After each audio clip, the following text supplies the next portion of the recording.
प्रधानमंत्री नरेंद्र मोदी ने आज जम्मू कश्मीर के लोगों को आयुष्मान योजना की दी बड़ी सौगात। कहा, आज का दिन जम्मू कश्मीर के लिए ऐतिहासिक।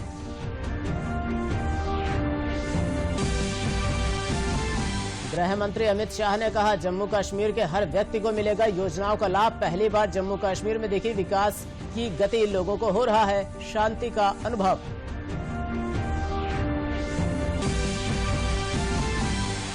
केंद्रीय मंत्री स्मृति ईरानी व उप मुख्यमंत्री केशव प्रसाद मौर्य ने अमेठी वासियों को दी 80 करोड़ की योजनाओं की सौगात। खादी ग्रामोद्योग योजना में रोजगार करने वाले लोगों को दिया 10 लाख रुपए का चेक।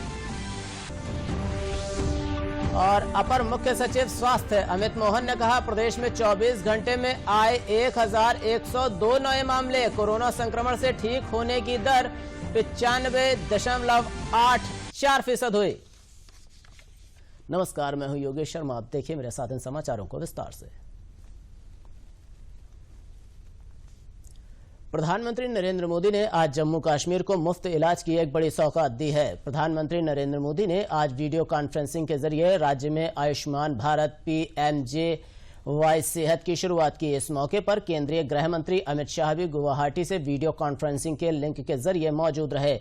इस योजना का उद्देश्य जम्मू कश्मीर में यूनिवर्सल हेल्थ कवरेज सुनिश्चित करना है, जिसका उद्देश्य वित्तीय सुरक्षा प्रदान करना और सभी नागरिकों को बेहतर से बेहतर सुविधा कम से कम पैसे में प्रदान करना है। प्रधानमंत्री नरेंद्र मोदी की ओर से जम्मू कश्मीर के उप राज्यपाल मनोज सिन्हा ने जम्मू कश्मीर में आयुष्मान भारत PMJY योजना सेहत योजना के लाभार्थियों को ई कार्ड वितरित किया।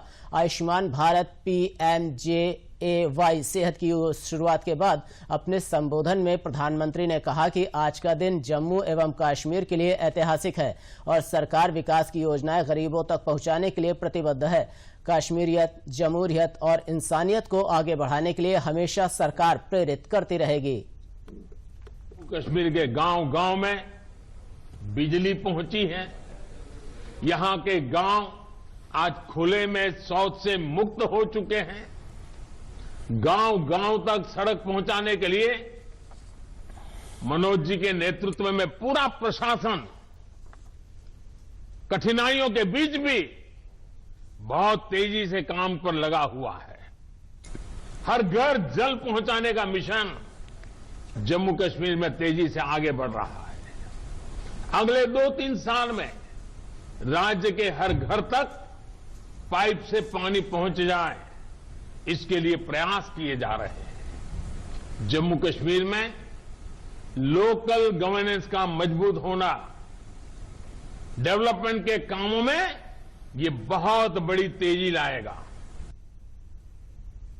प्रधानमंत्री ने कहा, DDC के चुनाव में ने एक नया अध्याय लिखा है। इन चुनावों में लोकतंत्र की जड़ों को और ज्यादा मजबूत किया है। डिस्ट्रिक्ट डेवलपमेंट काउंसिल के चुनाव ने एक नया अध्याय लिखा है। मैं इन चुनावों के हर फेज में देख रहा था कि कैसे इतनी सर्दी के बावजूद, कोरोना के बावजूद नौजवान, बुजुर्ग, महिलाएं बूथ पर पहुंचे, घंटों तक कतार में खड़े रहे। जम्मू कश्मीर के हर वोटर के चेहरे पर मुझे विकास के लिए, डेवलपमेंट के लिए एक उम्मीद नजर आई, उमंग नजर आई। जम्मू कश्मीर के हर वोटर की आंखों में मैंने अतीत को पीछे छोड़ते हुए बेहतर भविष्य का विश्वास भी देखा। प्रधानमंत्री ने बताया कि जम्मू कश्मीर में शुरू की गई सेहत योजना से केंद्र शासित प्रदेश के अतिरिक्त 15 लाख परिवारों को भी लाभ मिलेगा। अभी तक आयुष्मान भारत योजना का लाभ राज्य के करीब 6 लाख परिवारों को मिल रहा था। अब सेहत योजना के बाद यही लाभ करीब 21 लाख परिवारों को मिलेगा। साथियों, बीते 2 सालों में 1.5 करोड़ से ज्यादा गरीबों ने आयुष्मान भारत योजना का लाभ उठाया है। इससे जम्मू कश्मीर के लोगों को भी मुश्किल से समय में बहुत राहत मिली है। यहां के करीब 1 लाख गरीब मरीजों का अस्पताल में 5 लाख रुपए तक का मुफ्त इलाज किया गया है। इस मौके पर गृह मंत्री अमित शाह ने कहा कि जम्मू कश्मीर के हर शख्स को इस योजना का लाभ मिलेगा। उन्होंने मनोज मिश्रा सिन्हा को श्रेय देते हुए कहा कि पीएम मोदी हमेशा कहते हैं कि विकास जमीनी स्तर तक पहुंचना चाहिए। हाल ही में हुए डीडीसी चुनाव पर अमित शाह ने कहा कि इससे विकास गांव तक घर घर पहुंचेगा। केंद्र सरकार से पैसा और जम्मू कश्मीर सरकार की जगह जिला विकास परिषद के पास जाएगा, जिससे वे इलाके के विकास का खाका तैयार करके काम कर सकेंगे। उन्होंने ये भी कहा कि जम्मू कश्मीर में पहली बार विकास ने रफ्तार पकड़ी है और वह शांति का अनुभव कर रहा है। ग्रासरूट लेवल पर लोकतंत्र को पहुंचाने का सवाल है। 5 अगस्त के बाद पंचायती राज का अस्तित्व, त्रिस्तरीय पंचायती राज का अस्तित्व आया है और अभी अभी चुनाव समाप्त हुए। मुझे आनंद है, रक्त की एक भी बूंद गिराए बगैर पारदर्शी तरीके से सभी कश्मीरियों ने वोट डालकर, इतनी भारी मात्रा में वोट डालकर अपने जनप्रतिनिधियों को चुना है। जब ये जिला पंचायतें बन जाएगी, अस्तित्व में आएगी, तब जिले का काम की प्रायोरिटी आपके जनप्रतिनिधि खुद करेंगे। आपसे संपर्क बढ़ेगा और आपकी इच्छाओं को जानकर वो जिले के विकास का नक्शा खींचेंगे और तभी जाकर ये जम्मू कश्मीर में विकास गांव तक, घर तक पहुंच पाएगा। केंद्र शासित प्रदेश जम्मू कश्मीर के उपराज्यपाल मनोज सिन्हा ने कहा है कि हम जम्मू कश्मीर के विकास के लिए प्रतिबद्ध हैं और कई योजनाएं चल रही हैं। जम्मू कश्मीर हिंसा से मुक्त हुआ है। आयुष्मान भारत के अंतर्गत लगभग 6 लाख परिवारों को यह सुविधा मिल रही है। मोटे तौर पर मैं कहूं तो पूरी आबादी जो जम्मू कश्मीर की है 32-35 लाख लोगों को यह सुविधा प्राप्त है। जो शेष 1 करोड़ लोग हैं उनको प्रधानमंत्री जन आरोग्य सेहत, ये सेहत नाम यहां के लोगों की सलाह से हमने तय किया है और आपने इसकी स्वीकृति दी है। आज हम आपके यहां कर कमलों से प्रारंभ कराने जा रहे हैं। कई लोगों ने कहा मेरे पूर्व की ऐतिहासिक दिन है, मैं उसमें संशोधन करना चाहता हूं। आज जम्मू कश्मीर के लिए एक स्वर्णिम युग, स्वर्णिम अध्याय प्रारंभ हो रहा है प्रधानमंत्री श्री नरेंद्र मोदी जी के नेतृत्व में। प्रधानमंत्री नरेंद्र मोदी कल सुबह 11 बजे आकाशवाणी पर मन की बात कार्यक्रम में लोगों के साथ अपने विचार साझा करेंगे। यह कार्यक्रम आकाशवाणी और दूरदर्शन के सभी नेटवर्क और आकाशवाणी समाचार की वेबसाइट www.newsonair पर और news on AIR mobile app पर भी उपलब्ध प्रसारित किया जाएगा। आकाशवाणी, दूरदर्शन समाचार, प्रधानमंत्री कार्यालय, सूचना और प्रसारण मंत्रालय के YouTube चैनल पर भी इसका लाइव स्ट्रीम किया जाएगा। आकाशवाणी से हिंदी प्रसारण के तुरंत बाद इसका क्षेत्रीय भाषाओं में प्रसारण भी होगा। रात 8 बजे इसका दोबारा प्रसारण किया जाएगा। समाचार में आगे बढ़ते हैं। केंद्रीय मंत्री स्मृति ईरानी ने आज गौरीगंज के जवाहर नवोदय विद्यालय परिसर में अमेठी जनपद में 80 करोड़ की लागत से बनी सड़कों का लोकार्पण व शिलान्यास किया। इस अवसर पर दिव्यांगों को ट्राईसाइकिल और खादी ग्राम उद्योग की ओर से अपना रोजगार शुरू करने वाले लोगों को 10 लाख रुपए के चेक भी प्रदान किए गए। उन्होंने कहा कि आने वाले समय में रायबरेली में भी कमल खिलेगा। इस अवसर पर उप मुख्यमंत्री केशव प्रसाद मौर्य ने कहा कि अमेठी के लोग भाग्यशाली हैं कि उनको स्मृति ईरानी जैसा नेतृत्व मिला जो लगातार अमेठी वासियों के विकास की चिंता करती हैं।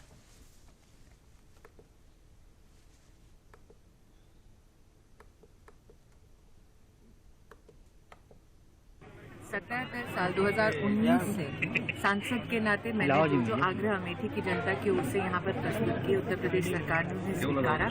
आज उत्तर प्रदेश के उप मुख्यमंत्री स्वयं यहाँ पर पधारे थे। लगभग 80 करोड़ के काम उन्होंने जनता को समर्पित किए। लेकिन हाँ, ये सत्य है कि 5 अरब रुपए का काम उत्तर प्रदेश सरकार ने मुझे सांसद बनने के बाद यहाँ किया है।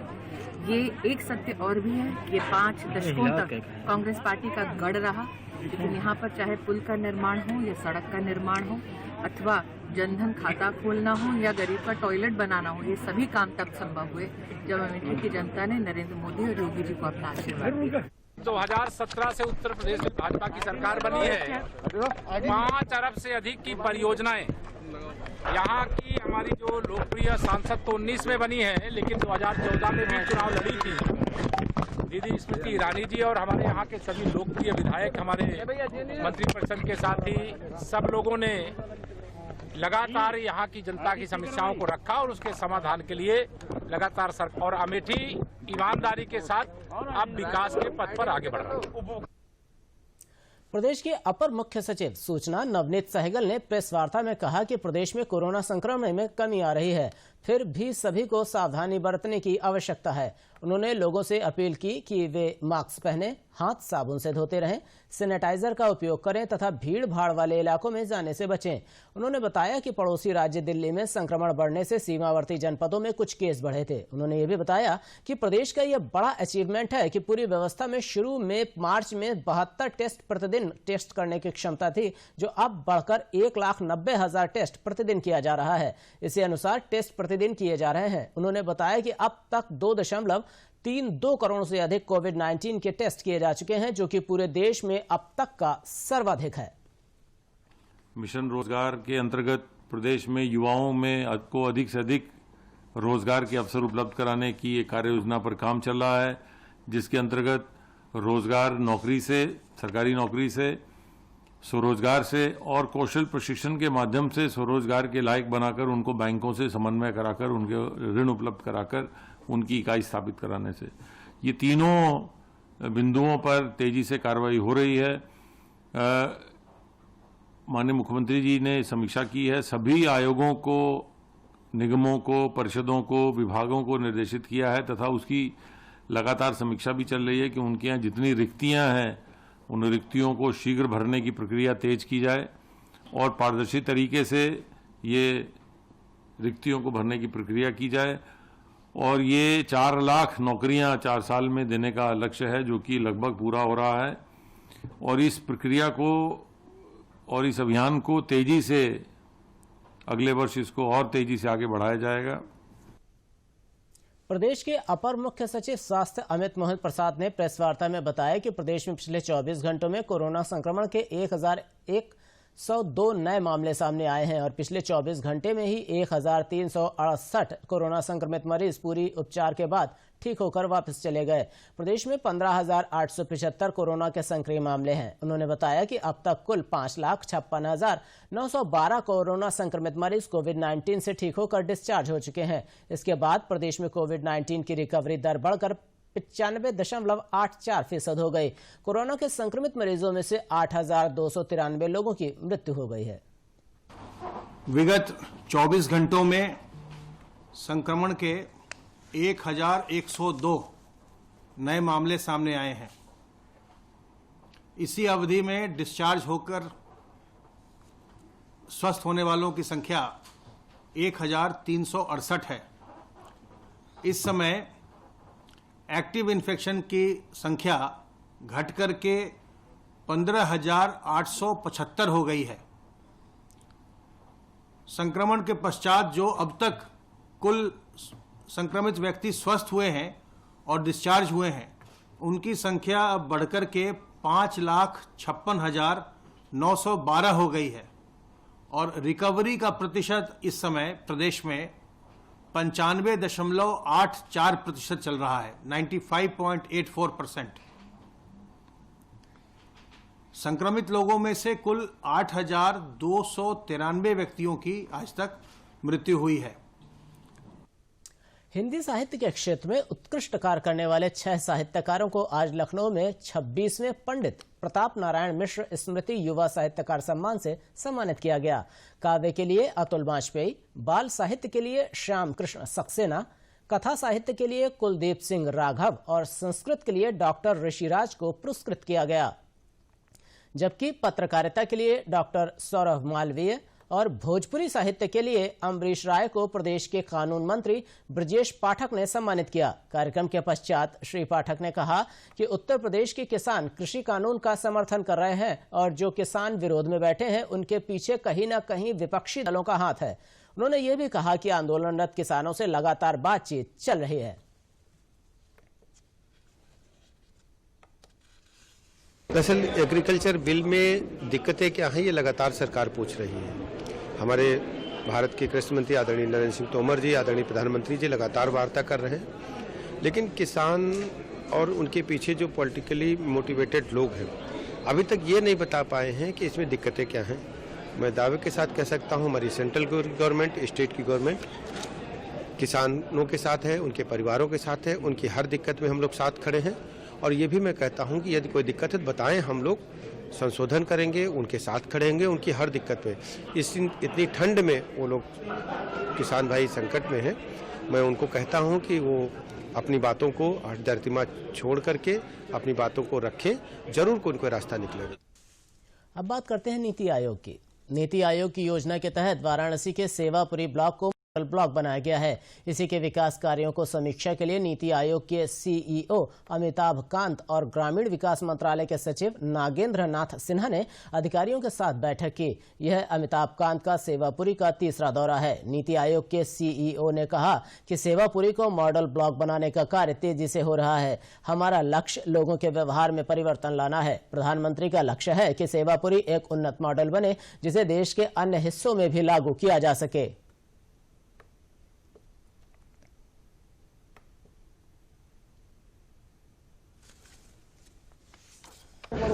सैचुरेशन सारी स्कीम्स में हो गया 100% और पूरा जो हम लोग को लक्ष्य प्राप्त करना था फिजिकल अचीवमेंट में वो हो गया है। पर हमारा जो लक्ष्य है कि बिहेवियरल चेंज आए, हम आउटपुट से आउटकम की तरफ जाएं और ये एक मॉडल ब्लॉक बन के उभरे जिसमें कि सेवापुरी की कम्युनिटी खुद ये सब अपने आप चलाए। अगले 6-7 महीने हम लोग बिहेवियरल चेंज और आउटकम्स में पूरी मेहनत करेंगे। प्रधानमंत्री जी का लक्ष्य यही है कि सेवापुरी में कन्वर्जेंस हो सारे स्कीम्स का, सारे डिपार्टमेंट्स का, और उनका लक्ष्य ये है कि भारत का सबसे उज्ज्वल एक मॉडल ब्लॉक बने जिसका मॉडल और जगह रेप्लिकेट हो पाए।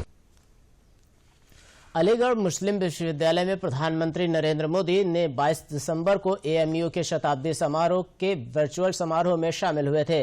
उन्होंने विश्वविद्यालय के छात्र छात्राओं को टास्क दिया था कि 70 छात्रावासों में रहने वाले विद्यार्थी एक स्वतंत्रता सेनानी पर रिसर्च करें।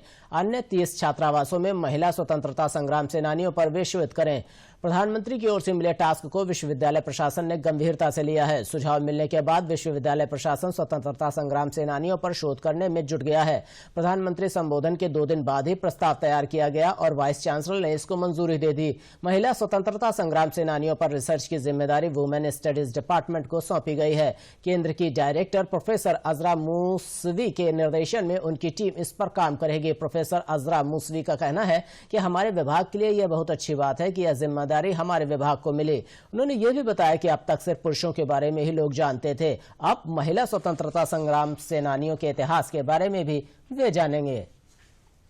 इसका उद्देश्य यही है कि क्योंकि बहुत सारी विमेन ऐसी हैं जो अनसंग हीरोज कहलाती हैं, यानी जिनके कंट्रीब्यूशन को इक्वल रिकॉग्निशन नहीं मिला है ना। बहुत कम लोगों को पता है कि विमेन ने एजुकेशनल इंस्टीट्यूशंस को सेटअप किया, जैसे एनी बेसेंट ने हिंदू कॉलेज बनारस में सेटअप किया था। तो बहुत कम लोगों को पता है कि ऐसे कॉलेजेस भी खोले गए थे इंडिपेंडेंस स्ट्रगल के दौरान जो विमेन ने खोले थे।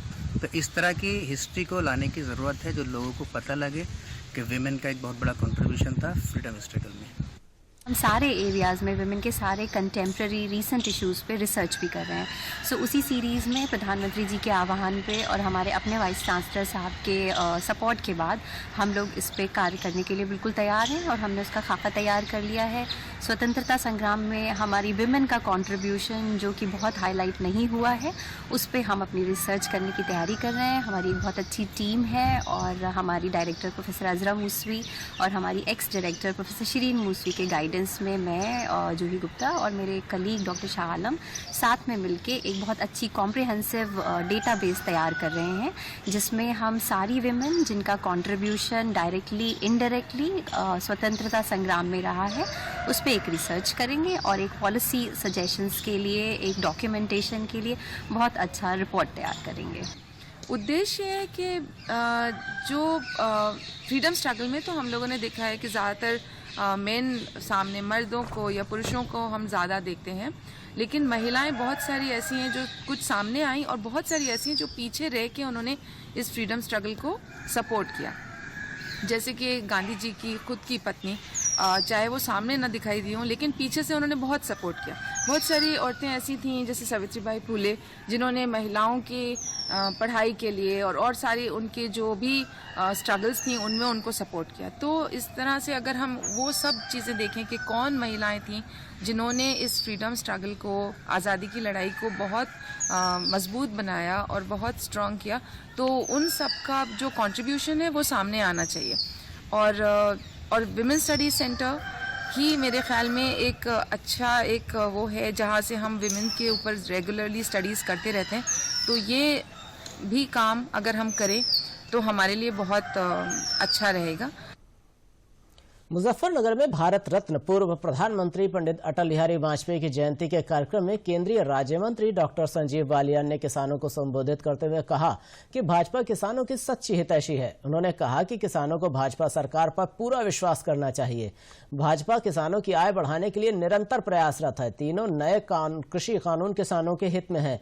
प्रधानमंत्री नरेंद्र मोदी की सोच और नीति दोनों किसानों के विकास के लिए है। किसानों को एक योजनाबद्ध तरीके से भ्रमित किया जा रहा है। किसानों को विपक्ष के झांसे में नहीं आना चाहिए।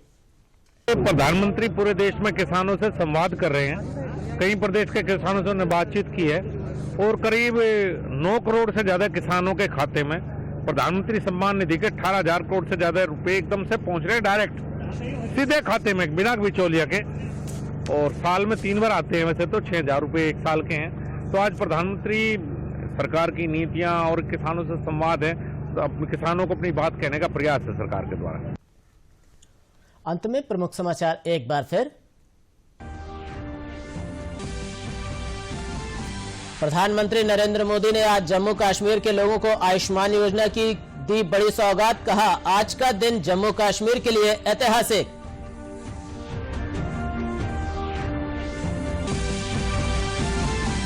गृह मंत्री अमित शाह ने कहा, जम्मू कश्मीर के हर व्यक्ति को मिलेगा योजनाओं का लाभ। पहली बार जम्मू कश्मीर में दिखी विकास की गति, लोगों को हो रहा है शांति का एहसास। केंद्रीय मंत्री स्मृति ईरानी व उप मुख्यमंत्री केशव प्रसाद मौर्य ने अमेठी वासियों को दी 80 करोड़ की योजनाओं की सौगात। खादी ग्रामोद्योग योजना में रोजगार करने वालों को दिया 10 लाख रुपए का चेक। और अपर मुख्य सचिव स्वास्थ्य अमित मोहन ने कहा, प्रदेश में 24 घंटे में आए 1,102 नए मामले। कोरोना संक्रमण से ठीक होने की दर 95.84%। इसी के साथ समाचारों का बुलेटिन यहीं समाप्त होता है। मैं आपसे चाहूंगा फिलहाल इजाजत। नमस्कार।